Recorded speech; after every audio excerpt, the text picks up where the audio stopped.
Bismillahirrahmanirrahim. Assalamualaikum warahmatullahi wabarakatuh.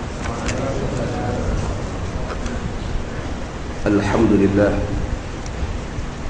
wa bihi nasta'in. Ashhadu an la ilaha illallah wahdahu la sharika lah wa ashhadu anna Muhammadan abduhu wa rasuluh. ونصلي ونسلم على هذا النبي الكريم سيد المرسلين وعلى آله وصحبه أجمعين. أما بعد، أيها المؤمنون اتقوا الله، أوصيكم وإياي بتقوى الله، فقد فاز المتقون. Muslimin dan muslimat, mudah-mudahan dirahmati Allah Subhanahu wa ta'ala. Di dalam sebuah hadis an Abdullah bin Amr bin al-As radhiyallahu anhu anna an-nabiy sallallahu alaihi wasallam tala qaul Allah azza wa jalla fi Ibrahim, Rabbi innahunna adlalna kathiran minan nas faman tabi'ani fa innahu minni. Wa qala Isa alaihi salam, in tu'adzibhum fa innahum ibaduk wa in taghfir lahum فإنك أنت العزيز الحكيم. فرفع يديه وقال النبي صلى الله عليه وسلم اللهم أمتي أمتي وبكى. فقال الله عز وجل يا جبريل اذهب إلى محمد وربك أعلم فسله ما يبكيك. فأتاه جبريل عليه السلام فسأله فأخبره رسول الله صلى الله عليه وسلم بما قال وهو أعلم. فقال الله عز وجل يا جبريل اذهب إلى محمد فقل إنا سنرضيك في أمتك ولا نسوءك، أو كما قال. Hadis sahih riwayat Imam An-Nasa'i daripada Abdullah bin Amr bin al-As radhiyallahu anhu. Kata dia, Nabi SAW membaca sepotong daripada ayat Al-Quran, ayat 36 surah Ibrahim. Allah berfirman, Rabbi innahunna adlalna kathiran minan nas faman tabi'ani fa innahu minni.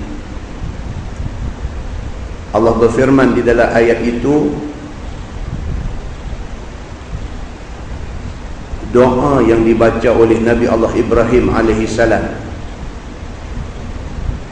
ketika Nabi Ibrahim alaihissalam tinggal anak dan isteri dia di Makkah. Ayat ni tuan-tuan cerita dia panjang. Kalau tuan-tuan buka dalam surah Ibrahim daripada ayat 35 sampai ayat 41, dia cerita tentang doa Nabi Ibrahim alaihissalam. Nabi Ibrahim alaihissalam menikah, tak boleh anak, sampailah dia umur 99 tahun. Kemudiannya Nabi Allah Ibrahim alaihissalam dapat anak, tidak dengan isteri dia yang bernama Siti Sarah, tetapi dapat anak daripada jariah, hamba jariah kepada Siti Sarah yang bernama Siti Hajar. Anak itulah Nabi Allah Ismail alaihi salam. Ini kita nak raya haji tak apa hari lagi, cerita ni lah. 99 tahun umur 99 tahun menikah begitu punya lama, tak ada anak. Tiba-tiba dapat anak, Allah suruh sembelih anak tu. Ujian kepada Nabi Ibrahim AS. Maka ayat ni dia main daripada cerita ni. Bila dia dapat anak dengan Siti Hajar, isteri dia Siti Sarah, sebagai manusia dan sebagai satu orang perempuan, sikit cemburu dalam hati. Maka dia kata dekat suami dia Nabi Ibrahim, dia kata, abang bawa lah isteri dengan anak abang ni, hijau daripada mata saya. Cemburu pasal dia isteri menikah lama dengan Nabi Ibrahim, tak boleh anak. Tiba-tiba Nabi Ibrahim boleh anak dengan hamba dia Siti Hajar. Allah Subhanahu wa ta'ala perintahkan Nabi Ibrahim supaya bawa Siti Hajar dengan Ismail ini, bawa pergi ke satu tempat kerana nak ambil hati isteri dia. Nabi Ibrahim AS bawa isteri dengan anak dia ni, bawa pergi ke satu tempat, iaitu Makkah. Yang pada ketika itu Mekah ni satu tanah kontang, satu tanah yang kering, yang tak ada apa-apa. Bawa pergi, tinggal isteri dengan anak dia di situ, minta doa kepada Allah Subhanahu wa ta'ala supaya Allah Subhanahu wa ta'ala tolong tengoklah anak isteri dia ni. Itulah tuan-tuan balik tengok dalam surah Ibrahim ayat 35 sampai 41. Allah sebut, wa idh qala Ibrahim rabbi ja'al hadzal balada amina wajnubni wa baniya an na'budal asnam. Ini ayat. Sampailah kepada ayat yang kita baca tadi. Sampailah ke ayat 41. Itu doa dia. Nabi Ibrahim AS pergi sampai di situ, dia tengok satu kawasan yang kering kontang, yang tak ada satu pokok pun tak tumbuh di situ. Mekah kita duk pergi buat haji lah ni. Nabi Ibrahim doa kepada Allah Subhanahu wa ta'ala, Rabbi ja'al hadzal balada aminah. Ya Allah, jadikanlah bumi ini, bumi yang aku nak tinggal, isteri aku Siti Hajar dengan anak aku Ismail ni, jadikanlah bumi ini aminah, satu bumi yang aman. Aku nak tinggal ni anak aku dan isteri aku ni, dan mintalah supaya mereka ini jauh daripada an-na'budal asnam, daripada sembah tokoh. Hadis yang kita baca tadi, Nabi SAW apabila dia baca ayat ni, ayat yang menjadi doa Nabi Ibrahim ni, Allah sebut dalam ayat tu, Rabbi innahunna adlalna kathiran minan nas. Wahai Tuhanku, berhala tokong ini dah jadi punca kepada sesat begitu ramai manusia. Faman tabi'ani fa innahu minni. Dalam ramai-ramai manusia ni, siapa yang memilih ikut aku, Nabi Ibrahim kata, ikut agama tauhid, ikut agama sembah Allah Subhanahu wa ta'ala, fa innahu minni, maka sesungguhnya dia daripada kalangan aku. Hari ni tuan-tuan, penduduk dunia ni 1/6 aja orang Islam. Penduduk dunia yang katanya 6 bilion ini, 1/6 aja Islam. Maknanya 5/6 sembah tokoh. Betul apa yang disebut dalam surah Ibrahim ni, bila Nabi Ibrahim minta doa kepada Allah, Rabbi innahunna adlalna kathiran minan nas. Wahai Tuhanku, berhala tokong ni dah jadi punca kepada sesat ramai manusia. Ramai sungguh. 5/6 sembah tokong. Mengaji tinggi sampai ada PhD pun sembah batu. Jadi spesialis dalam bidang yang cukup hebat pun sembah kayu. Maknanya 1/6 aja yang Allah Subhanahu wa ta'ala selamatkan daripada syirik ini, dan sembah Allah Subhanahu wa ta'ala Tuhan yang esa. Dan mereka inilah yang Nabi Ibrahim kata, faman tabi'ani, barang siapa ikut aku, fa innahu minni, mereka golongan aku. Dan di antaranya ialah kita. Alhamdulillah, kita hari ini sedap tak sedap, celek-celek mata orang bang di telinga kita, kita jadi orang Islam. Tak gaduh susah payah, tak gaduh. Allah Subhanahu wa ta'ala pilih kita beranak keluar mai daripada perut mak hak Islam dah.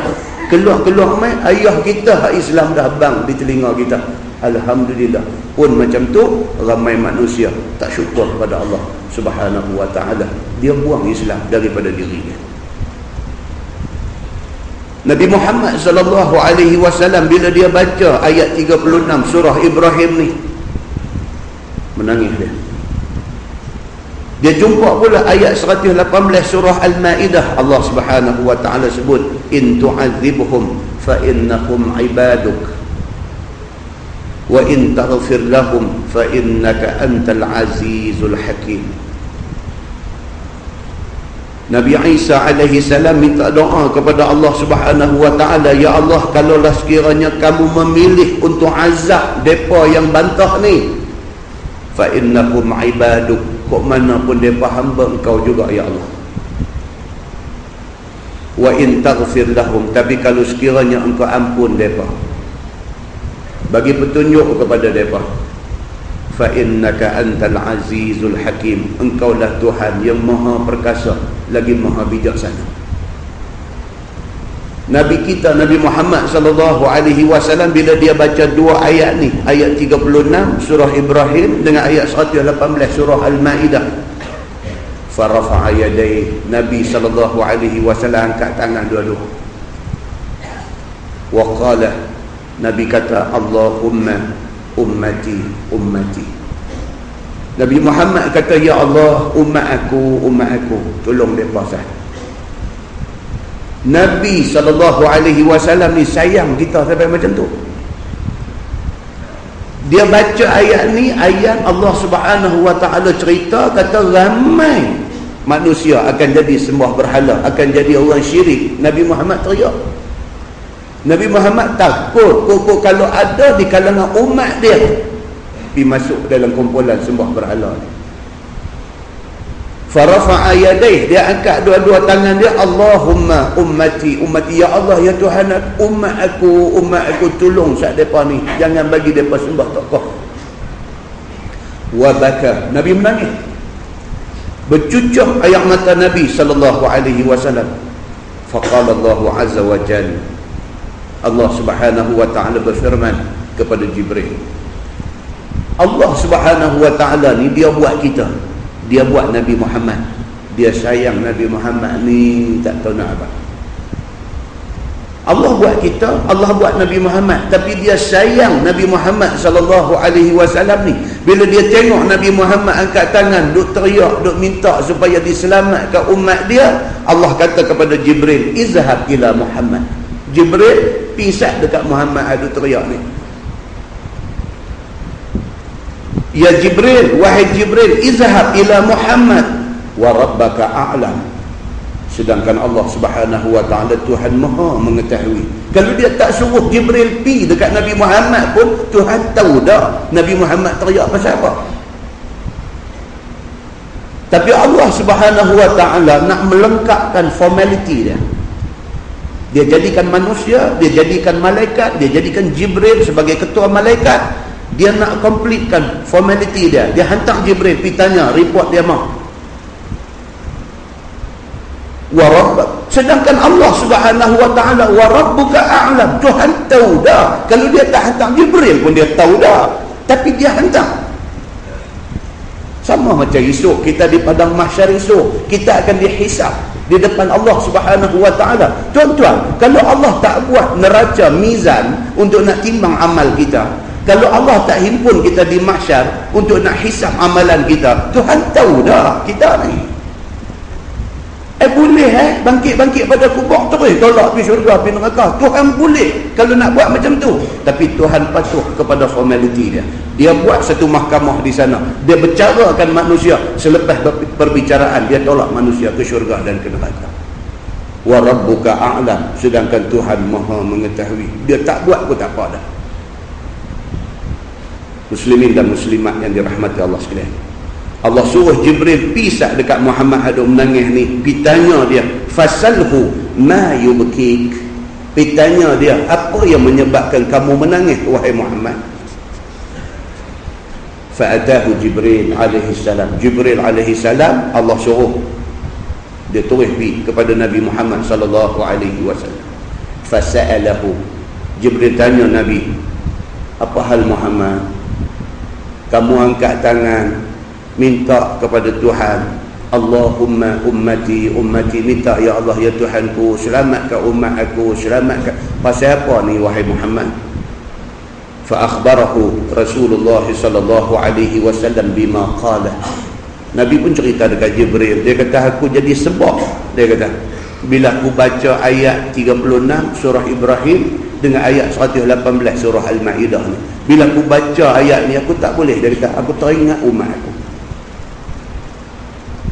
Bila aku baca ayat Allah Subhanahu wa ta'ala cerita balik mai dekat aku, Nabi Ibrahim alaihi salam dulu ni masa pergi tinggal Siti Hajar dengan Ismail anak dia di bumi gersang, di bumi kontang, di bumi hak tak ada pokok walau sebatang pun ni, waktu Nabi Ibrahim tinggal itu, di antara doa Nabi Ibrahim apa dia? Minta supaya zuriat dia, anak cucu dia tak ada yang sembah tokong.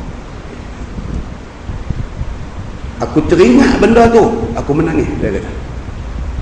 Aku takut umat aku esok jadi benda hak Nabi Ibrahim takut ni, aku takut jadi ke umat aku.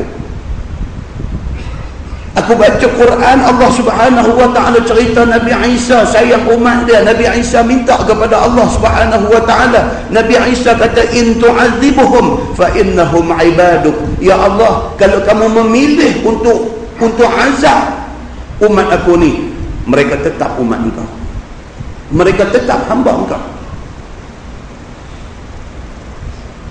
Tapi kalau sekiranya wa in taghfir lahum, kalau sekiranya engkau memilih untuk bagi ampun dekat mereka, bagi hidayah dekat mereka, bawa mereka ke jalan hidayah Allah, fa innaka antal azizul hakim, engkau Tuhan maha perkasa lagi maha bijaksana.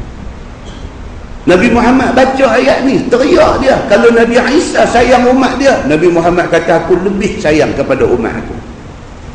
Pasal itulah yang aku sebab sangat ni, yang aku teriak, aku minta kepada Allah Subhanahu wa ta'ala, janganlah umat aku jadi macam tu. Balik Jibril ni menghadap Allah Subhanahu wa ta'ala. Faqala Allah azza wa jalla, ya Jibril, izhab ila Muhammad faqul inna sanurdika fi ummatik wala nasu'uk. Jibril balik mai depan Allah Subhanahu wa ta'ala, cerita balik apa yang Nabi beritahu dekat dia. Wa rabbuka a'lam, sedangkan Tuhan tahu. Kalau Jibril tak balik habaq pun Tuhan tahu dah. Bila Jibril alaihi salam balik mai cerita dekat Allah Subhanahu wa ta'ala, Allah kata dekat Jibril, ya Jibril izhab ila Muhammad, hampir lagi sekali dekat Muhammad, faqul inna sanurdika fi ummatik wala nasu'uk, bagitahu dekat Muhammad bahawa kami tidak akan buat umat engkau wahai Muhammad susah macam mana yang engkau bimbangkan itu. Diberitahu dekat Muhammad, tak usah duk bimbang sampai macam tu, kami akan jaga umat dia, kami akan selamatkan sebahagian besar daripada umat dia, kami akan jadikan mereka ni duduk di atas jalan kebenaran. Muslimin dan muslimat yang dirahmati Allah sekalian, hadis ni nak cerita dekat kita, Nabi SAW sayang kita. Tuan-tuan, tanggungjawab kita sayang balik kepada Nabi SAW. Kalau dia macam tu ambil berat kita, apatah lagi kita kena ambil berat tentang hal diri kita dan anak pinak kita. Di dalam sebuah hadis lain riwayat daripada Abi Hurairah radhiyallahu anhu, kata dia, anna Rasulullah sallallahu alaihi wasallam qala likulli nabiyyin da'watun yad'uha fa uridu an akhtabi'a da'wati syafa'atan li ummati yawm al-qiyamah, atau kama qala, hadis sahih riwayat An-Nasa'i. Daripada Abi Hurairah radhiyallahu anhu, kata dia, Nabi sallallahu alaihi wasallam bersabda, Nabi kata, setiap nabi ada doa yang diperkenankan Allah. Dia macam cerita lampu ajaib, lampu Aladin, boleh gosok 3 kali. Anak minta apa? 3 kali ya. Gosok sekali minta dapat, gosok 2 kali minta dapat, 3 kali minta, gosok 4 kali, jin tu keluar topak dia balik. Dia tekat 3 aja. Sebelum minta 3 tu fikir habis-habis. Pasal 3 aja. Wish 3 kali aja. Permintaan ni 3 kali aja. Nabi Muhammad sallallahu alaihi wasallam dia boleh minta berapa kali pun Allah boleh bagi. Tapi Nabi kata likulli nabiyyin da'watun yad'uha. Bagi setiap orang nabi ada doa yang dia boleh minta dan Allah akan perkenankan. Fa uridu an akhtabi'a da'wati. Nabi sallallahu alaihi wasallam kata apa? Tapi aku nak reserve. Nabi Muhammad sallallahu alaihi wasallam kata, aku nak simpan satu doa aku. Aku nak simpan.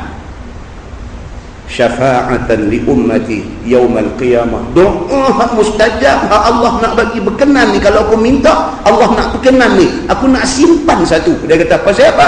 Hari akhirat esok aku nak minta supaya Allah bagi syafaat kepada umat aku. Tuan faham tak? Sayang dia kat kita.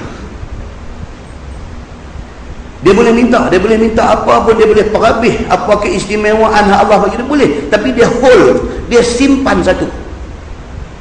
Dia kata, kalau sekiranya Nabi-Nabi ni ada doa yang mustajab di sisi Allah, ada beberapa kali dia boleh minta Allah terus bagi, aku nak simpan satu. Satu ni apa dia? Di akhirat esok, waktu manusia tengah bergelut di mahsyar esok ni, suatu manusia duk tenggelam di dalam air peluh dia sendiri di mahsyar esok ni. Suatu manusia tu ada yang tenggelam peluh sampai buku ladi, ada yang sampai lutut, ada yang sampai pinggang, ada yang sampai lubang hidung, duk tenggelam dalam air peluh dia ni. Waktu tu aku nak guna doa hak satu ni. Aku nak minta kepada Allah Subhanahu wa taala supaya apa? Syafa'atan li ummati. Tolong umat aku. Nabi 1400 tahun dulu duk fikir dah hal kita ni. Apa hal dengan kita ni yang kita tak fikir diri sendiri ni? Muslimin dan muslimat yang dirahmati Allah sekalian, tak fikir. Kita tak fikir hal kita, kita tak fikir hal anak bini kita, kita tak fikir hal keluarga kita, kita tak fikir jiran tetangga kita, kita tak fikir ni orang Islam yang hidup zaman kita ni, kita tak fikir. Kita ikut suka dah hang buat cara hang, aku buat cara aku, kubur hang kubur hang, kubur aku. Kita ingat lagu tu. Kita tak pernah fikir kesian kepada sama-sama orang Islam kita ni.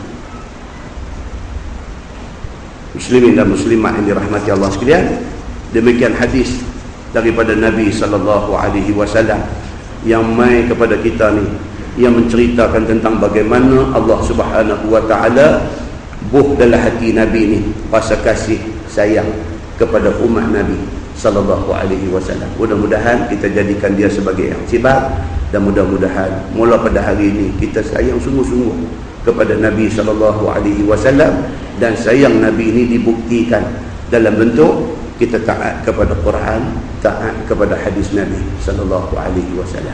Mudah-mudahan mukadimah itu memberi manfaat kepada kita semua insya-Allah. Kita menggunakan Bahrul Mazi jilid 15. Jilid 15, kita terus muka surat 183. Hari itu kita berhenti 182, kemudian tajuk melihat Allah di dalam dunia, adakah boleh? Saya dah bagi dah dia punya sinopsis kepada tajuk tu. Kita terus ke muka surat 183. Orang-orang Islam menghentam Yahudi, itu tajuk dia. Bawah sekali. Orang-orang Islam menghentam Yahudi. Tak kala zahir Dajjal itu telah datang akhir mautnya. Ini cerita Dajjal ni bila dia nak mati, maka turun Nabi Allah Isa alaihi salam bunuh dia. Turun Nabi Isa ni semua kita dah cerita dah.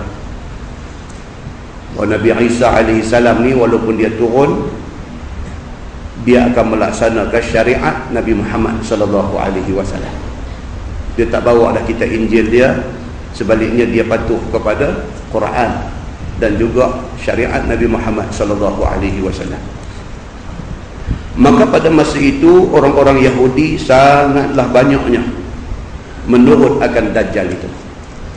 Orang Yahudi ini memang mereka ni Dajjal, maka kerana tu mereka ikut Dajjal. Tak sama. Orang Yahudi ini memang mereka ni Dajjal, kerana itulah mereka ikut Dajjal. Dajjal dalam erti kata jahat.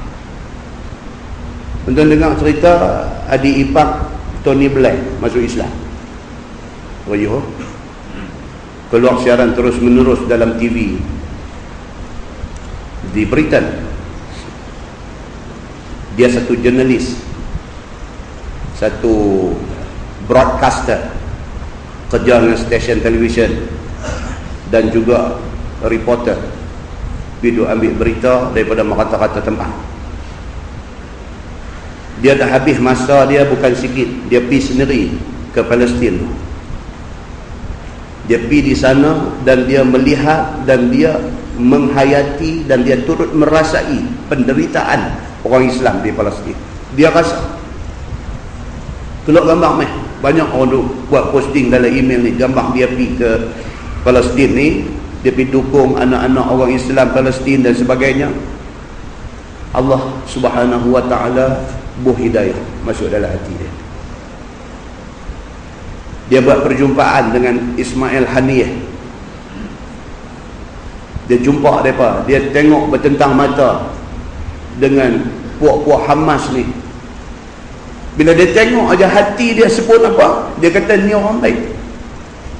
Ni orang hak abang ipar dia, hak Tony Blair duk bersekongkol dengan Amerika, nak pergi bunuh, nak pergi buat macam-macam, tuduh kata mereka ni teroris, tuduh kata mereka ni pengganas, tuduh kata mereka ni suka bunuh orang dan sebagainya. Dia kata dia pergi sendiri, dia duduk depan dengan mereka, dia bertentang mata dengan mereka, dia bercakap dengan mereka, dia interview mereka, dia duduk beberapa hari di kalangan mereka. Dia kata dia orang baik. Dia kata abang ipar dia silap. Dia kata dia pergi merata tempat, dia pergi jumpa ni semua ni yang kata public figure Islam ni, orang-orang besar dalam kalangan masyarakat Islam ni. Dia pergi jumpa, dia bukan nak interview saja, dia nak tengok, dia nak selam masuk dalam hati mereka, dia nak faham mereka ni betul-betul jahat ke mereka ni. Akhirnya dia buat keputusan, kata apa, mereka ni orang baik, agama mereka ikut ni agama baik.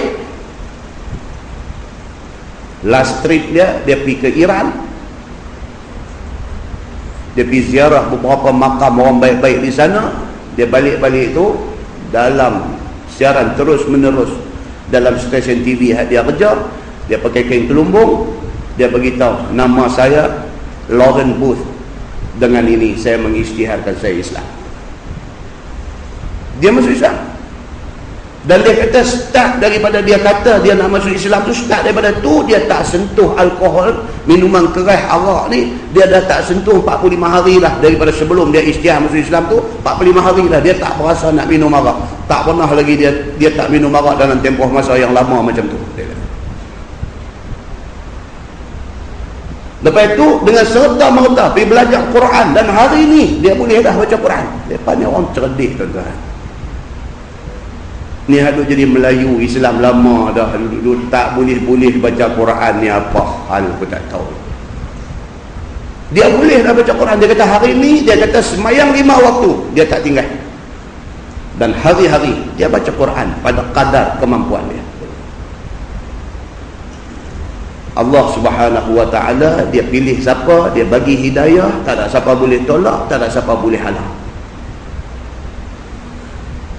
Ni hak kita duk baca ni, hadis nak cerita kepada kita saat lagi ni, nak cerita kepada Yahudi laknatullah alaih majma'in, hak jahat ni. Mereka ni pengikut Dajjal. Menjelang kematian Dajjal ini, dia diikuti oleh sekumpulan puak-puak Yahudi ini. Maka berperanglah orang-orang Islam dengan pimpinan Nabi Allah Isa. Berperanglah orang Islam dengan pimpinan Nabi Allah Isa alaihi salam menghentam Yahudi. Nabi Isa turun mai, orang Islam ikut dia lawan dengan Yahudi. Maka tidak diterima oleh Nabi Allah Isa alaihi salam akan Yahudi, melainkan mereka masuk Islam ataupun dipancung dengan pedang. Pada masa itu diperintahkan begitu. Zaman dah tak boleh. La ikraha fid din, qad tabayyana ar-rusydu minal ghayy. Lah ni kita tak boleh pegang orang bukan Islam paksa masuk Islam, itu salah. Pasal apa? Al-Quran melarang. Tapi khusus apabila turun Nabi Allah Isa alaihi salam, itu perintah khusus kepada dia, dan itu syariat Nabi Muhammad. Pasal apa? Pasal Nabi Muhammad masa hidup sebut dah benda ni nak jadi macam ni. Maka itu syariat Nabi Muhammad, tetapi hanya berjalan pada ketika Nabi Isa turun esok ni. Muslimin dan muslimat yang dirahmati Allah sekalian, dia kata sampai lari orang Yahudi itu dengan sebab kerasnya amok orang-orang Islam itu. Lari mereka. Maka ada yang lari bersembunyi di belakang kayu, ada yang sembunyi belakang batu, dan macam-macam lagi. Maka apabila lari mereka itu sembunyi di belakang batu, maka berkhabarlah batu itu kepada orang Islam, serta diserunya, hai orang Islam, mari bunuh Yahudi yang duk menyorok di belakang aku ni. Batu bercakap ketika itu. Itu kiamat dekat sangat dah. Batu tu bercakap, oh, dia kata hampa cari Yahudi kat ni, belakang aku ada 2 orang. Batu bercakap. Begitu juga kayu berkhabar seperti mana batu jua. Maka sekalian hal ini telah dikhabarkan Nabi SAW pada segala sahabatnya, seperti tersebut di dalam hadis yang dikeluarkan oleh Imam At-Tirmizi. Kata dia an Ibn Umar anna Rasulullah SAW qala tuqatilukumul yahud fatusallaquna alaihim hatta yaqul al-hajar ya muslim hadha yahudi warai faqtulhu. Maksudnya diriwayatkan daripada satu sahabat Nabi SAW, nama dia Abdullah bin Amr radhiyallahu anhuma, bahwasanya Nabi SAW bersabda, memerangi akan sekalian kamu oleh orang-orang Yahudi, tetapi tidaklah mereka itu berlawan akan sekalian kamu itu. Nabi beritahu dah, bila turun main Nabi Isa lead, dia ketuai pasukan lawan dengan Yahudi ini. Yahudi pada ketika itu tak terlawan dengan orang Islam ni. Pada masa tu janji Allah sudah main, Islam menang. Tak terlawan Yahudi ini dengan orang Islam ni, kerana Allah Subhanahu wa ta'ala memberi sekalian kamu cukup kuat, cukup gagah, serta berhati berani di dalam perang sabilillah itu. Maka sekalian kamu kalahkan mereka itu. Habislah lari membawa diri bertaburan ke sana sini. Ada yang melindung diri di balik batu, ada yang menyorok di sebalik kayu, sehingga berkata batu dengan menyuruh orang Islam, hai muslim, ini Yahudi berlindung di belakang aku, bunuh kamu akan dia. Anda percaya tak ni hadis ni? Tak percaya, kita tutup balik. Orang Allah dah baca. Ada tentang orang Islam, tapi bila mai jumpa hadis-hadis macam ni, dia tak percaya.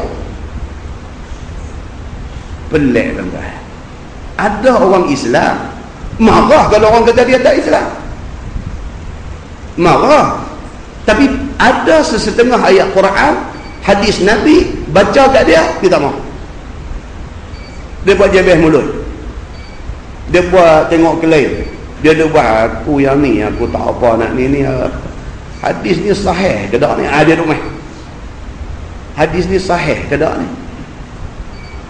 Tak ada, kita nak main cerita duk abang batu pula, duk abang kata ni Yahudi duk belakang aku lah, apalah. Bukan, dia kata kalau tak ada hadis-hadis macam ni pun cukup dah, Islam cantik dah, dia kata. Ada cakap macam tu tuan, saya dengar lah.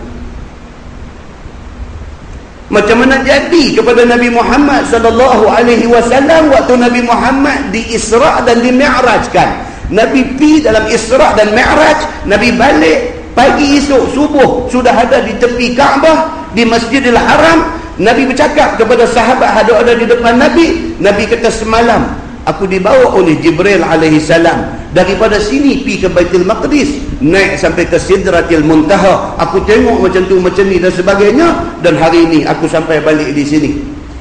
Terkejut Nabi, orang ada dengar ni.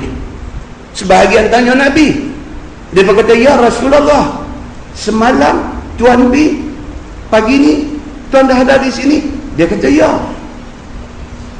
Hak sebahagian lagi kata apa? Kata macam Syekh tadi. Dia kata apa? Dia kata sayang betul Muhammad ni. Dia duk cakap semua elok dah. Dia duk habang hak sebelum-sebelum ni semua cantik dah. Bila dia duk main cerita, kata dia pergi Baitul Maqdis, naik pergi ke langit, balik main dalam sehari semalam. Ya, ini yang buat rosak. Dia berkata Muhammad ni kalau dia tak cerita benda ni pun orang dah ikut dia dah. Awak yang dia pergi cerita benda ni. Tuan-tuan nampak tak? Sama macam ni. Dia duk mengaji 20 tahun dah di Masjid Sultanah ni, duk baca kitab Baharul Mazi ni 20 tahun dah. Kata main-main malam ni, dia kata awak yang pergi duk baca hadis macam ni ni. Dia tak boleh nak buka hati dia. Sami'na wa ata'na. Quran, hadis yang terang, yang sahih ni kami dengar dan kami taat. Dia tak boleh nak duduk tahap tu. Dia nak duduk tahap dia pandai pada Tuhan. Dia nak bertikai apa yang Tuhan ada. Muslimin dan muslimat yang dirahmati Allah sekalian, kata At-Tirmizi, ini hadis sahih. Saya ulang lagi sekali, kata Imam At-Tirmizi, bermula ini hadis sahih. Tajuk baru, dia kata bab ma jaa min aina yakhrujud dajjal. Itu bab yang datang pada menyatakan hadis yang membicarakan dari mana terbit keluar dajjal ni. Yang kata dajjal ni dia keluar mai kok mana? Dajjal ni mula tempat keluar dia di mana? Ketahuilah saudaraku, dajjal itu ada tempat mula zahirnya dikhabarkan oleh Nabi SAW, iaitu di negeri Khurasan. Dia kata Khurasan ni di mana tuan-tuan? Di Iran. Di Iran. Itu sebab kalau tuan-tuan nak masuk internet, masuk pergi dekat YouTube dan sebagainya, tuan-tuan jumpa ada beberapa figure agama yang tak apa berkenan dengan Syiah Iran ni. Dia dah guna juga hadis ni. Dia kata dajjal itu nak keluar daripada tempat tu. Dia kata tu sebab dia kata pokok ni dia pergi tu. Jangan kata begitu, kita pun tak tahu. Kita pun tak tahu. Cuma Nabi kata apa? Dia akan keluar daripada daerah itu. Dia akan keluar daripada kawasan Khurasan, iaitu di kawasan Iran. Maka dari situlah ia datang menjajah bumi ini sampai ke akhirnya. Daripada Khurasan tu dia keluar, dia pergi semua tempat. Tolak apa? Mekah, Madinah, Baitul Maqdis. Bang lain dia pergi, dia sampai semua. Maka tiba ia ke Baitul Maqdis, lalu mati kena bunuh di sana. Maka khabar Nabi SAW akan mula tempat zahir Dajjal itu ada di dalam hadis seperti yang dikeluarkan oleh Imam At-Tirmizi. Kata dia an Abi Bakr As-Siddiq radhiyallahu anhu qala haddatsana Rasulullah sallallahu alaihi wasallam qala ad-dajjal yakhruju min ardin bil mashriq yuqalu laha Khurasan yatba'uhu aqwamun ka'anna wujuhahumul majanul mutarraqah. Diriwayatkan daripada khalifah Nabi sallallahu alaihi wasallam, nama dia Abu Bakar As-Siddiq radhiyallahu anhu, katanya telah bercerita kepada kami oleh Nabi sallallahu alaihi wasallam akan hal Dajjal dan sifatnya, dan dikhabarkannya tempat mula keluar Dajjal itu, iaitu sabda Nabi sallallahu alaihi wasallam, bermula Dajjal itu keluar ia daripada bumi sebelah timur, dipanggil orang baginya negeri Khurasan. Dajjal ni akan keluar daripada sana. Hadis ni riwayat daripada siapa? Daripada Abu Bakar As-Siddiq radhiyallahu anhu. Siapa tuan-tuan Abu Bakar As-Siddiq ni? Dia orang hebat tuan-tuan. Abu Bakar As-Siddiq yang meriwayatkan hadis cerita Dajjal keluar daripada daerah Khurasan ini, dia orang hebat. Semalam baru kita baca hadis cerita tentang hari wafat Nabi sallallahu alaihi wasallam. Hari wafat Nabi SAW ni, Abu Bakar dia ada di rumah dia dekat dengan Sunuh, dekat dengan Masjid Quba ni. Bila diberitahu kepada dia Nabi wafat, terus dia pun ambil baju pakai, dia naik kuda terus menuju ke Masjid Nabawi. Bila sampai aja di Masjid Nabawi, dia kata fadakhala al-masjid falam yukallimin nas. Bila sampai aja di masjid ni, dia turun daripada kuda dia terus masuk masjid. Falam yukallim an-nas, dia tak bercakap dengan siapa pun.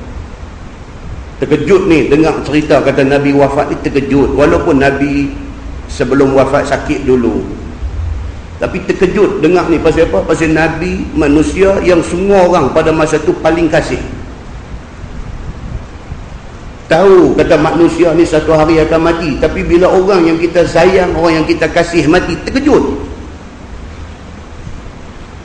Kita sayang siapa? Kita sayang mak kita, kita sayang ayah kita, kita sayang bini kita, kita sayang suami kita, kita sayang anak-anak kita. Kita tahu semua hak kita sebut ni, mak ke ayah ke suami ke isteri ke anak ke, satu hari akan mati. Tapi hari itu bila dia mai hari itu, terkejut. Kita duduk elok-elok di rumah ni, tata telefon mai, angkat-angkat berita tak mau dengar punya, mai dalam lubang telinga kita. Dia kata ni encik nama sekian-sekian ke?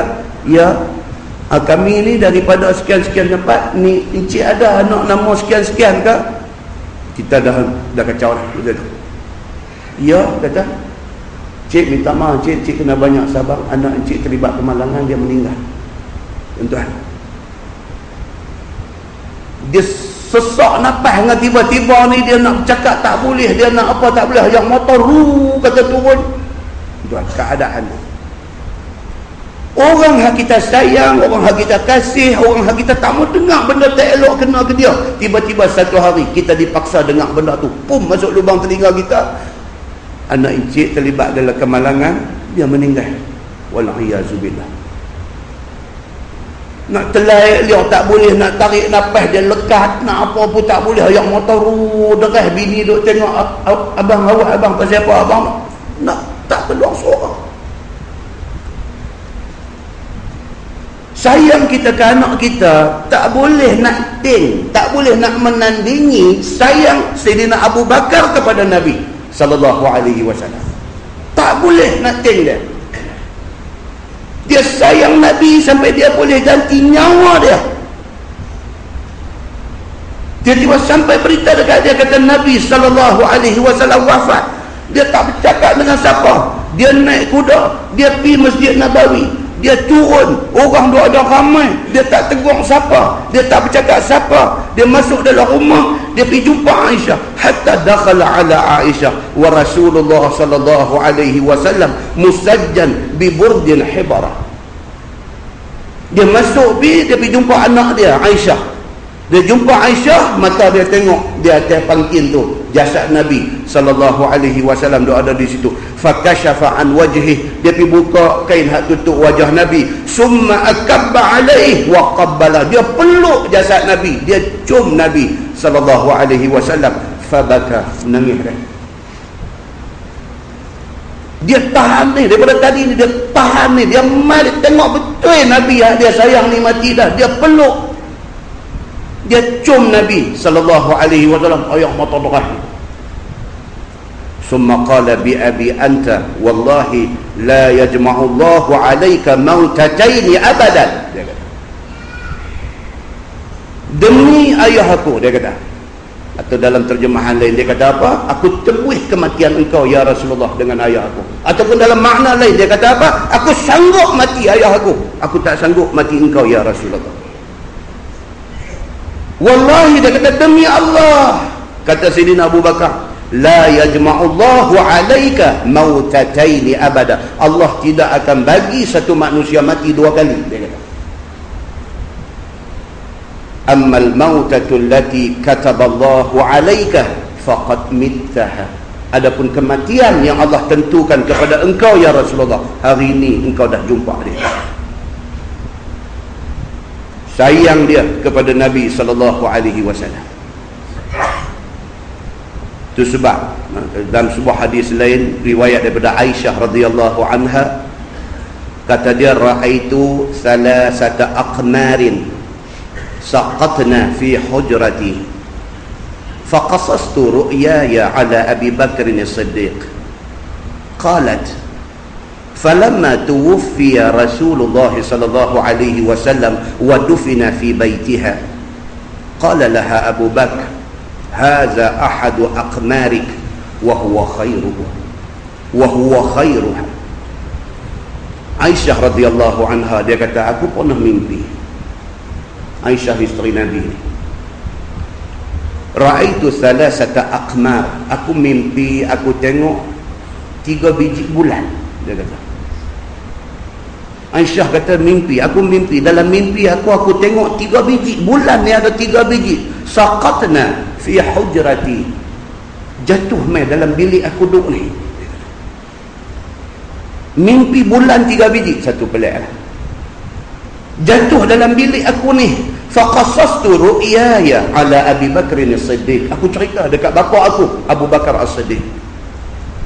Mimpi, esok cerah cari ayah dia, cari pak dia, dia kata, bapa semalam saya mimpi salah satu aqmar, 3 bulan, 3 biji bulan. Dia kata, aku mimpi pun nampak bulan ada 3 biji, 3 luruh dalam bilik aku duduk ni.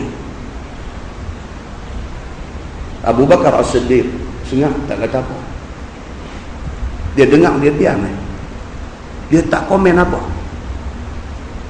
Kata Aisyah, falamma tufiya Rasulullah sallallahu alaihi wasallam, apabila hari wafat Nabi sallallahu alaihi wasallam, wa dufina fi baitiha, Rasulullah dikebumikan di dalam bilik Aisyah ni, makam kita duduk tilah ni, tu bilik Aisyah radhiyallahu anha, dan dikebumikan Nabi di bilik Aisyah.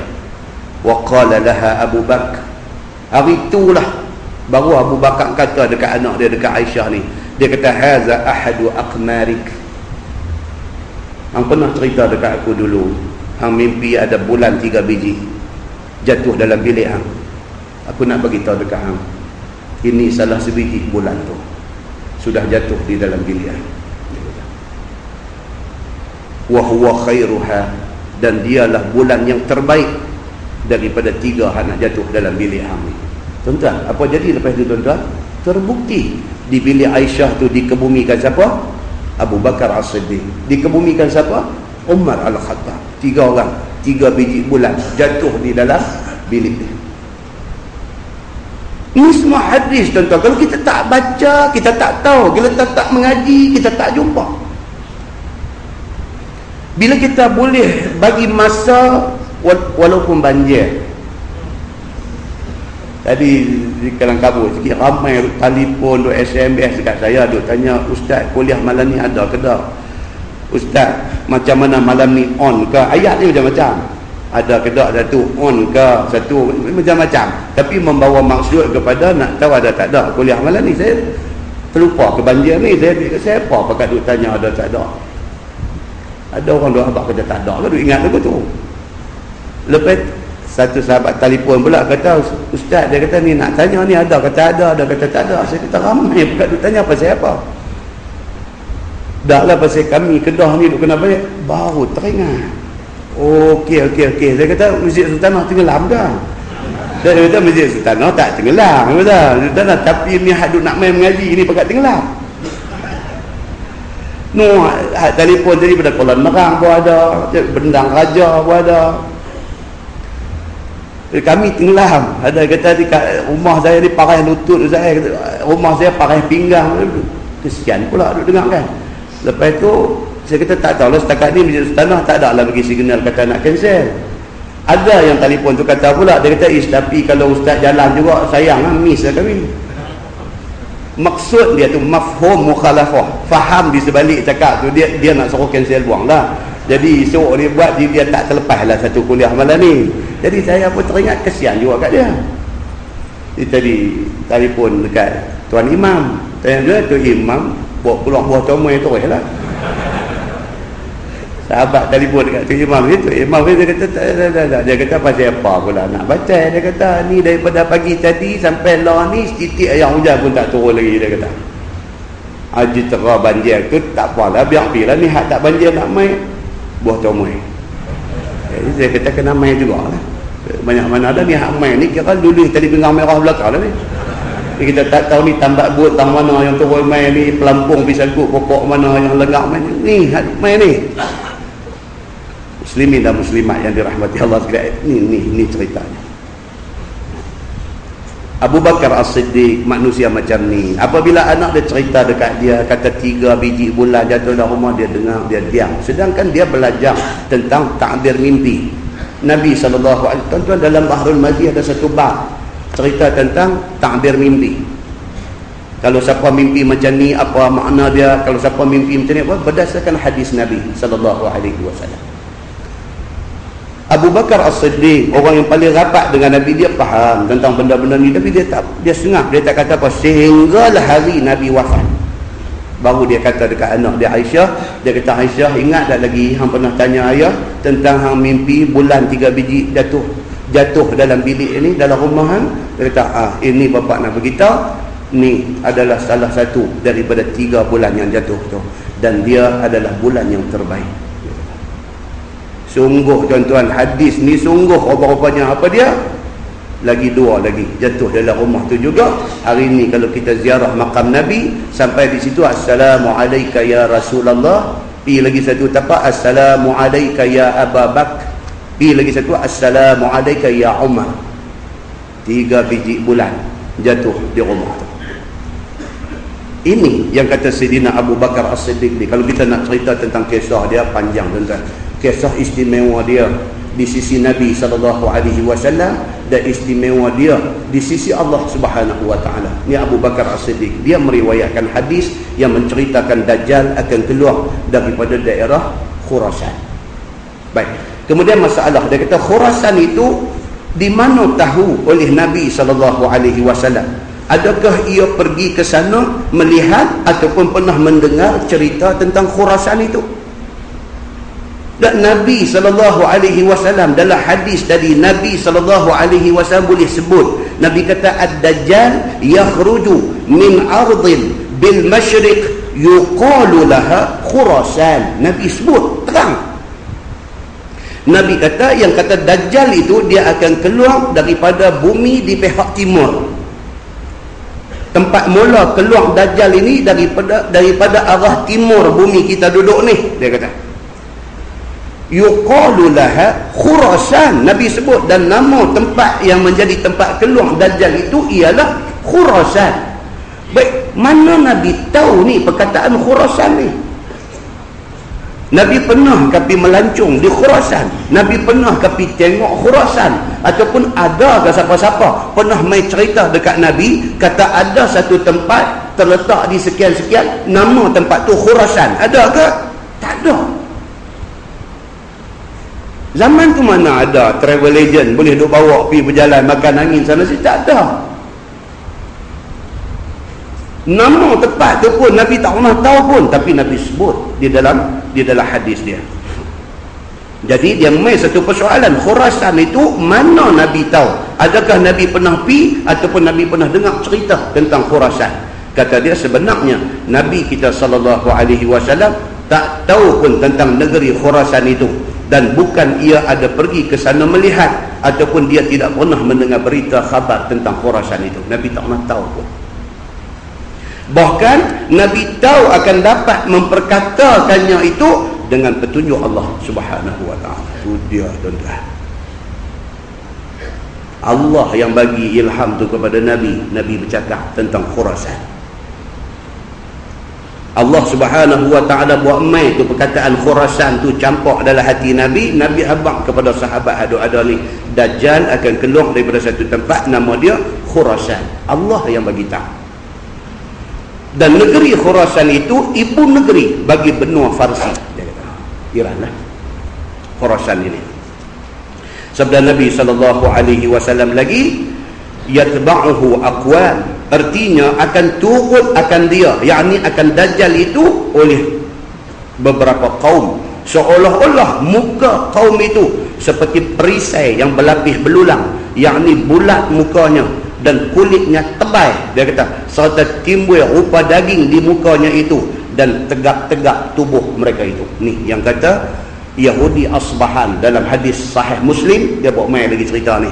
Geng yang nak follow, yang nak ikut, yang nak jadi orang apit Dajjal kiri kanan ni, Yahudi yang duduk di Asbahan, juga dalam daerah Iran. Mereka ni, muka mereka macam mana? Mereka muka isi penuh, muka bulat. Dan mereka ni suka pakai pakaian kulit. Kita dah baca dah hadis ni pada bulan 1 dulu kalau tak silap saya. Kita dah baca dah hadis tentang golongan ni, fi qitalil turk, cerita tentang memerangi Turki. Disifatkan orang-orang Turki ni juga macam tu, muka isi penuh, bulat dan sebagainya. Mereka suka pakai pakaian kulit, kasut mereka dibuat daripada bulu dan sebagainya. Hadis Nabi cerita. Juga Nabi tak pernah pergi ke situ, tapi Allah beritahu dekat Nabi, suruh cerita tentang benda ni. Turki ni, Konstantinia dia panggil, Konstantinia, Turki. Kita biasa pergi Mekah buat haji, buat umrah, biasa tengok orang Turki di sana, tengok badan mereka macam mana. Badan orang Turki ni, baik laki-laki baik perempuan, mereka saiz tu lebih kurang sama jenis lebar-lebar ni, semua triple X ke berapa X punya pakaian mereka dipakai, badan mereka dengan baju mereka pun satu color, baju color apa tu, color seluar uniform polis lama dulu ni, apa dia panggil color tu, itu uniform mereka dengan lambang negara mereka di baju tu. Diceritakan rupa mereka ni, bentuk fizikal mereka ni dalam hadis Nabi 1400 tahun dulu. Bila kita dah baca hadis tu, kita pergi, kita tengok-tengok, kita kena relate, kena kaitkan dengan hadis yang kita baca ni. Tuan-tuan disebut di mulut satu ya, apa dia? Subhanallah, kata Nabi ni, yang kata Nabi ni 1400 tahun dulu dia sebut dah, yang kata orang Turki ni, Konstantinia ni, rupa dia macam ni, macam ni, macam ni. Hari ni kita pergi di Mekah hari ni, tengok-tengok memang rupa tak lari dengan Nabi sebut dalam hadis dia ni. Tuan-tuan, orang putih yang boleh masuk Islam ni pasal apa? Pasal dia buat kajian, dia buat study tentang Quran hadis ni.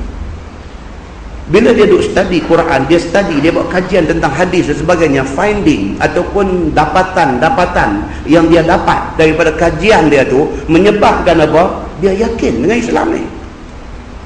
Ni hak dia duk baca ni semua teks 1400 tahun dulu punya teks. Quran hadis ni bukan baru, 1400 tahun dulu punya. Dia duk baca-baca ni, apa hak dia baca tu exactly jadi zaman lah ni, jadi sebiji macam lah ni. Dia nanti main dalam hati dia apa dia? Islam ni betul kot. Dia main tu dulu. Islam ni betul kot ni. Ni buku aku baca ni cerita 1000 tahun dulu punya cerita ni. Sepiti jadi macam mana? Dia mula beriman dengan Allah Subhanahu wa ta'ala. Kita kata Melayu ni tak baca. Tak baca, pakai duk kira alhamdulillah lah aku ni jadi orang Islam, alhamdulillah lah, terima kasih kat Tuhan banyak-banyak. Lalu betul kan? Mengaji tak mau apa pun, tak mau tuan-tuan.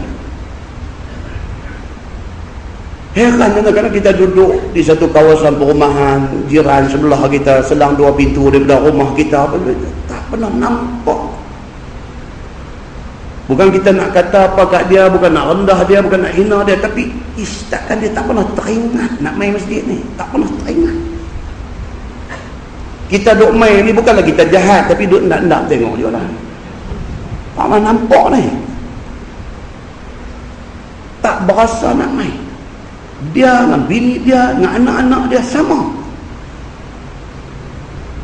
Entah, ramai ada macam tu.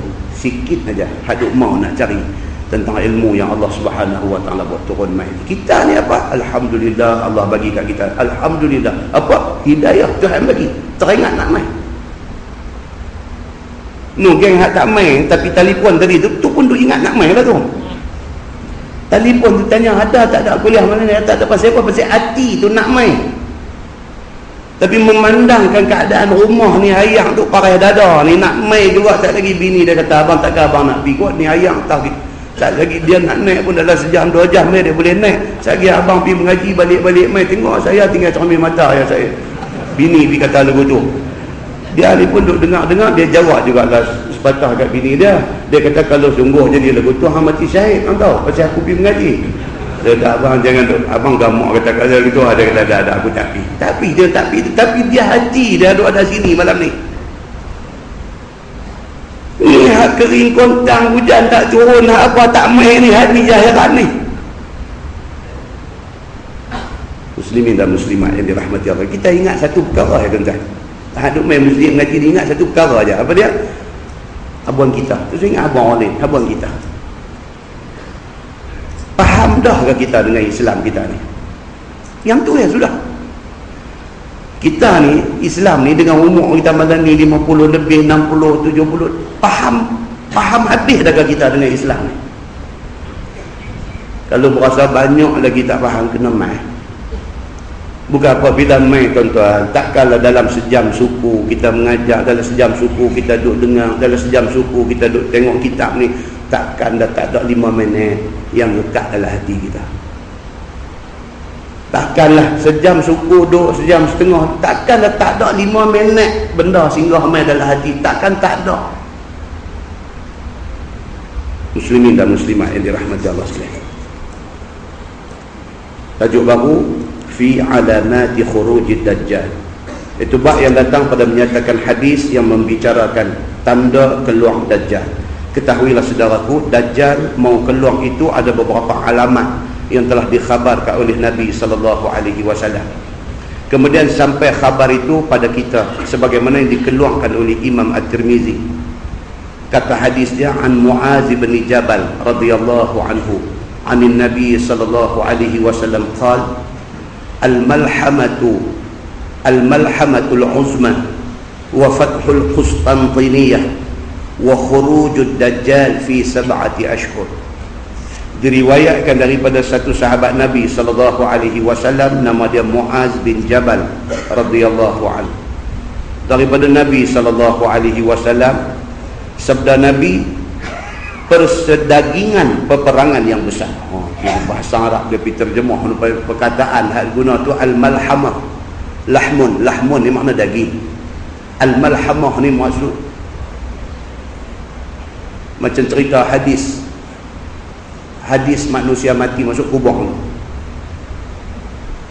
Nabi SAW cerita, kalau sekiranya yang mati itu orang mukmin, bila masuk dalam kubur, wajaa malakal qabri famtahanahu, mai 2 malaikat kubur buat ujian pada dia. Soalan pertama dia tanya apa dia? Man hadzal rajul? Siapa laki-laki ni? Orang hak baru tak sat dikebumikan tu, dinampakkan kepada dia rupa Nabi Muhammad sallallahu alaihi wasallam. Itu pertama kali kita akan tengok rupa Nabi dalam kubur. Hadis cerita macam tu. Mai 2 malaikat kubur ni famtahanahu. Anak-anak kita ada uji Maktab Mahmud ni, depa ada imtihan mana ujian. Famtahanahu maksudnya dibuat ujian kepada orang yang baru masuk kubur ni. Pasal kubur ni awwalu manazilil akhirah. Nabi kata pasal dia adalah rumah mula untuk alam akhirat. Jadi oleh kerana dia rumah mula, dia kena ujian dulu. Nak menentukan dia dalam rumah mula dia saat lagi ni, dia nak dapat nikmat ke, dia nak dapat azab ke, dia kena ujian dulu. Ujian pertama dalam hadis tu kata apa? Dinampakkan rupa Nabi Muhammad sallallahu alaihi wasallam. Ditanya dia ni, man hadzal rajul? Siapa laki-laki ni? Nabi kata kalau dia orang beriman, dia kata huwa Abdullah wa rasuluh. Dia adalah hamba Allah dan Rasulullah.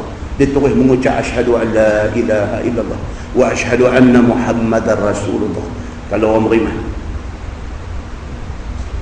bila dia boleh aja yang tu, soalan yang berikutnya mudah bagi dia. Kemudian diperintahkan kepada bumi kubur dia baru masuk ni, diluaskan dia seluas mata memandang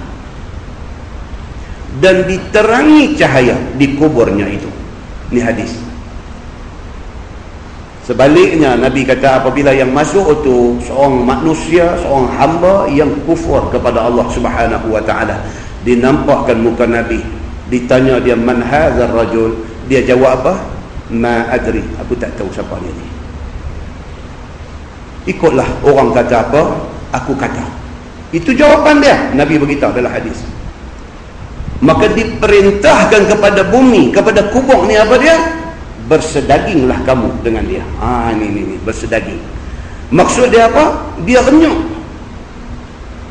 Dia renyuk manusia hak duduk dalam kubur ni, hak bantah Allah di atas dunia ni, masuk tu Allah perintah kepada bumi ni, iltaimi alaih, maka hendaklah kamu bersedaging dengan dia.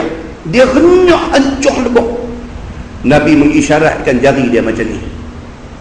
Dalam bahasa Arab dia panggil tashbik. Tashbik ni, jari masuk celah jari.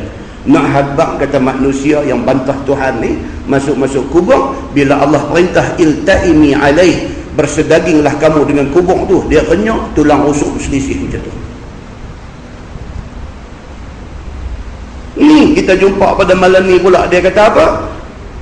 Al-malhamatul uzma. Dia kata manusia ni menjelang akhir zaman bersedaging mereka itu dengan satu perang besar. Maksudnya apa? Akan jadi satu perang yang memusnahkan alam ini. Manusia hancur lebur, mati berselerak dengan kerana berlaku perang itu. Dan membuka Konstantiniyah dan keluar Dajjal di dalam 7 bulan. Daripada perang besar tu dan berlaku pembukaan Konstantiniyah, Turki yang satu masa dulu negara kafir, dibuka menjadi negara Islam. Kemudian dia mengalami proses sekularisme. Dia melalui proses sekularisme. Dia semakin duk jadi sekular. Dia main sampai satu tahap hijab pun tak boleh pakai di Turki. Dia main macam tu. Dan akhirnya Turki ni kalau mengikut proses hadis Nabi cerita, dia akan kembali menjadi negeri kufur. Kemudian menjelang akhir zaman, dia sebut dalam hadis ni, dia kata apa? Wa fathul Konstantiniyah. Dan Turki itu dibuka semula oleh tentera Islam, menjadi negara Islam balik. Daripada perang besar, daripada Turki itu kembali menjadi negara Islam sepenuhnya. Dan wa khurujud Dajjal, dan terbit keluar mai Dajjal ini, Nabi kata fi sab'ati ashhur. Proses itu berlaku di dalam masa 7 bulan.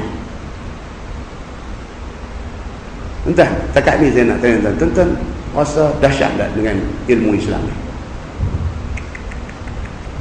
Ini benda kita tu baca ni, benda yang futuristik dia panggil. Benda yang futuristik. Dia cerita benda future, benda tak jadi lagi, tapi hadis cerita. Tuan-tuan tunggu tengok jadi tak jadi. Kalau kita duk asal dulu tak mau nak beriman lagi, nak tunggu sampai benda ni jadi pun sudah sangat lewat. Hadis kita duk baca-baca dah cerita tentang tanda-tanda kiamat ni. Kalau kita buat satu checklist, satu senarai, kita boleh rate apa hak Nabi sebut sebagai tanda kiamat ni. Kita rate tuan-tuan, akhirnya semua dah rate. Maknanya apa yang disebut oleh Nabi SAW ni adalah satu benda yang bersifat future, yang tak jadi lagi tapi pasti akan jadi, dia kata. Dan keluar Dajjal dalam tempoh 7 bulan, kata At-Tirmizi. Dan pada bab ini ada riwayat daripada beberapa orang sahabat Nabi SAW. Dan bermula hadis ini hasan lagi sahih. Masalah, dia kata perang besar dan terbukanya Konstantiniyah. Kita ada sebut Konstantinopol, Konstantiniyah. Dia kata perang besar dan terbukanya Konstantiniyah itu akan jadi alamat kepada keluar Dajjal. Maka perang besar itu ialah satu perang yang akan zahir di akhir zaman. Dia kata menjelang akhir zaman akan jadi perang ni, iaitu perang di antara Islam dan kafir. Akan jadi perang ni, akan jadi. Tentu kalau baca orang putih dia tulis buku, orang putih ni tak tahu lah. Mereka ni kadang mereka curi-curi baca Quran dengan hadis Nabi ni. Mereka duk curi-curi baca. Dia duk cedok ilmu-ilmu daripada Quran, daripada hadis Nabi ni. Mereka cedok, mereka tulis balik dalam buku mereka. Boleh ke mereka nama cerita. Tentu baca buku Encounters with the Future, keluar Encounters with the Future. Dia cerita ni tentang pertembungan yang akan berlaku di masa depan. Ada buku A Focus of Life into the 21st Century, kurun 21. Dia kata apa akan jadi. Buku-buku ni orang putih tulis, dan mereka meramalkan akan jadi pertembungan di antara Islam dengan kafir ni. Akan jadi menjelang akhir zaman ni, dan kita dah tengok pun banyak dah. Kalau tuan-tuan tengok dalam apa hak duk jadi dalam masa kita lah ni, konflik Albania hari tu ni kan, konflik Albania ni antara siapa dengan siapa? Konflik Albania ni, di antara Albania ni orang apa? Orang Serb kafir. Konflik Albania ni dengan siapa? Dengan Kosovo. Kosovo ni orang apa? Orang Islam. Kita ni berapa lama ni duduk jadi konflik Albania ni, kita pun tak baca Albania ni apa tu dah tiga depa, jangan jadi kat kita sudah. Kita punya jenis lagu tu. Kalau kita ambil tahu, kita akan tahu konflik Albania, Kosovo ni, Albania ni puak Serb, Kosovo ni Muslim. Jadi apa yang dah jadi hari itu, satu dunia menyaksikan, tak boleh nak buat apa. Kita tengok pula jadi di Palestin, di antara siapa? Di antara Islam dengan Yahudi. Itu bunga-bunga dia duk start ke arah hadis yang disebutkan ni, yang kemuncaknya esok perang besar antara dua blok saja. Kemudian kita tengok pula terdekat dengan kita di Indonesia dulu, peristiwa Ambon. Dah lupa dah. Ambon antara siapa? Islam dengan puak Nasara.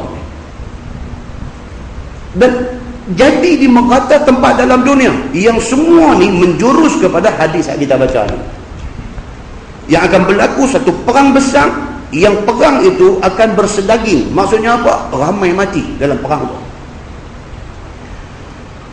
Dia kata maka peperangan besar itu adalah satu perang yang akan zahir dia di akhir zaman di antara orang Islam dan juga orang bukan Islam, sampai jadi bersedaging perang itu, sehingga jadi kira-kira yang mati di dalam 100 yang berperang itu, seorang aja yang hidup.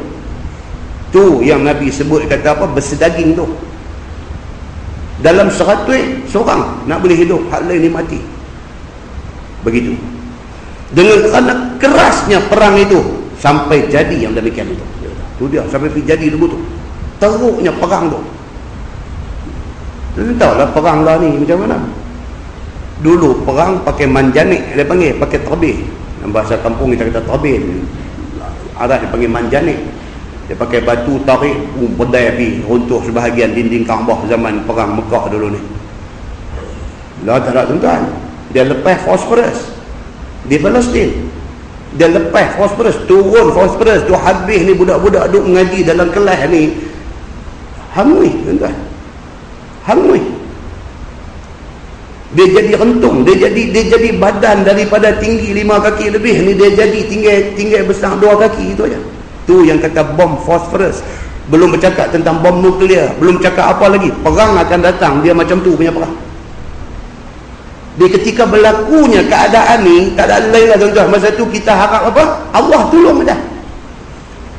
Macam mana Allah pernah tolong Nabi SAW dalam perang Badar, perang Uhud dulu. Mudah-mudahan Allah buat mai balik pertolongan yang macam tu kepada Islam apabila berlaku perang besar yang disebut dalam hadis Nabi SAW.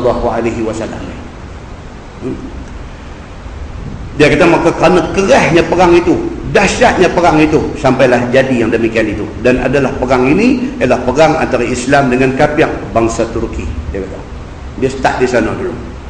Kerana negeri Turki itu akan kembali jadi kafir orang-orangnya, maka itulah yang diperhentam oleh Islam, memerangi mereka itu. Dengan kerana itu sampai dapat dikalahkan mereka itu oleh orang Islam, dan dapat kembali negeri Istanbul diambil kembali oleh orang-orang Islam itu, negeri Istanbul. Kalau Piramli dia kata is Ketambola. Itu tak ada. Dia ni nak buat gambar ni, dia duk ingat apa, dia cuma main macam-macam. Kan? Ismet Ulam Raja, dan Usil Lempoyang, dengan apa negeri Pasir Berdengung, dengan Pasir Dua Butir, dengan Perdana Menteri Pasola, dengan kacau dah. Is Ketambola dia main itu. Nah, yang ni dia kata apa? Negeri Istanbul. Di mana ni Istanbul ni tuan-tuan? Turki. Ya. Di dalam hal itu maka keluar Dajjal, yakni zahir dia di dunia ni, dan jadilah dapat mengambil negeri Istanbul itu.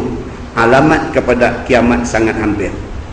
Kata At-Tirmizi, dan bermula negeri Konstantiniyah itu adalah ibu negeri Rom, yakni Turki sekarang. Yang kata Rom tu Turki lah ni lah, itu Rom. Yang kata Parsi itu Iran lah ni. Dulu Rom Parsi ni macam satu masa dulu Amerika dengan Rusia. Dululah, lah Rusia dah tak kuat dah. Dulu kuasa besar dunia dulu USA dengan USSR, Amerika dengan Rusia. Kalau kita beli buku apa prototype kapal terbang ni, tuan-tuan buka tengok duk lawan dua negeri lah. Amerika buat kapal terbang macam ni, USSR, Soviet Union buat kapal terbang macam ni, mereka duk lawan dua tu. Akhirnya Amerika menang lah, USA dah diam lah. Dia jadi satu kuasa besar dalam dunia lah ni. Sebelum daripada tu, Rom dengan Parsi. Begitu. Baik, dan dibuka oleh orang Islam. Orang Islam akhirnya dapat buka kembali negeri Rom ni, Turki yang daripada kafir jadi Islam, Islam jadi kafir, kembali kepada tangan Islam. Yang ini diambil oleh orang-orang Islam dengan perang pula pada waktu keluar Dajjal itu. Dan adalah negeri Konstantiniyah itu masyhur pada kita dengan nama negeri Istanbul, iaitu telah dibuka akan dia dengan menang perang orang-orang Islam pada zaman sahabat Nabi SAW. Maka jadilah perang besar pada masa keluar Dajjal itu lain daripada perang zaman Nabi SAW. Perang yang akan jadi ini dia tak serupa macam zaman Nabi dah, dia jadi cara-cara Allah ni. Dan ni, apa yang kita duk baca ni adalah benda, peristiwa yang akan berlaku pada satu masa nanti dan belum berlaku lah ni, dan yang pastinya dia pasti jadi. Pasal apa? Pasal dia disebut oleh Nabi SAW. Pasal apa? Wa ma yantiqu 'anil hawa in huwa illa wahyun yuha. Nabi tak cakap ikut nafsu dia, melainkan apa hak Nabi cakap tu Tuhan yang bagi wahyu pada dia. Nah, wallahu a'lam. Lepas ni insya-Allah kita masuk ma jaa min fitnatid dajjal. Dia akan mai pula cerita tentang fitnah dajjal. Tentang fitnah dajjal. Cerita dajjal ni saja pun lambat habis dia.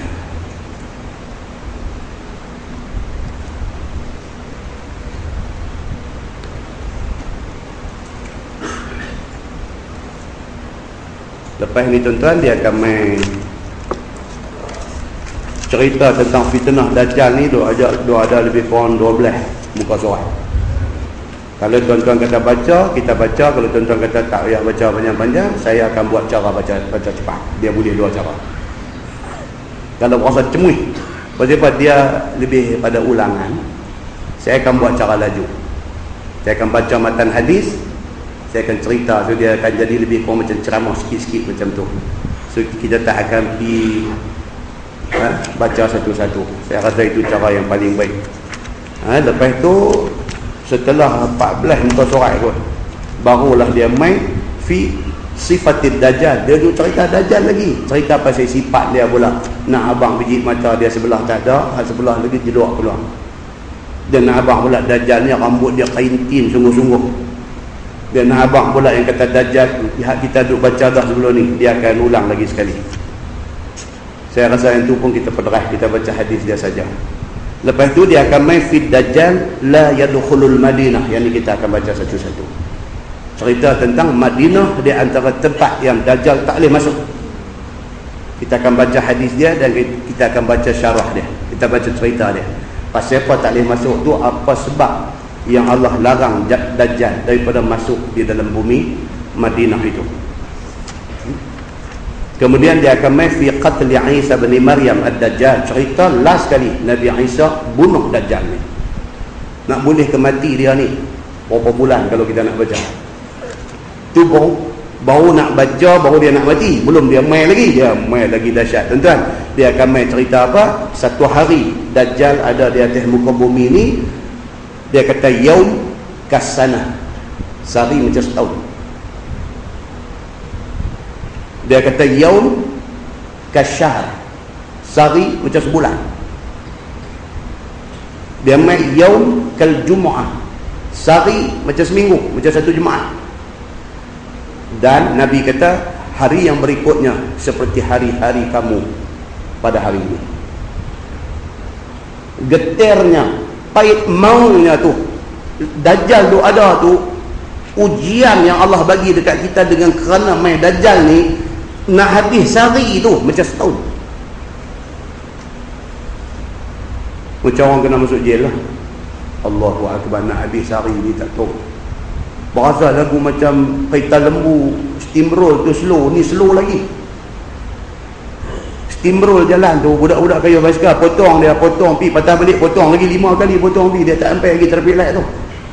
Punya slow. Slow lagi hari apabila Dajjal main ke bumi ni. Lepas itu dia kata fi zikri ibn Sa'id. Oh, Nabi nak cerita pula yang kata Dajjal ni, kalau aku nak cerita dekat hampa, dia ni Ibnu Sa'id. Nabi kata, siapa pula dah Ibnu Sa'id ni? Kita akan tengok satu-satu benda ni, dan insya-Allah terlupalah apa cerita pun. Tunggu kalau panjang umur, kalau tak hanyut dalam yang banjir. Kalau Allah bagi masa lapang, Allah anugerahkan sihat, insya-Allah kita sambung dan kita tengok apa dia pesan Nabi sallallahu alaihi wasallam kepada kita semua. Kita tangguh dengan tasbih kafarah dan surah An-Nas. Subhanallah. Asyhadu an la ilaha illa anta. Bismillahirrahmanirrahim. Wal 'ashr. Illa allazina amanu.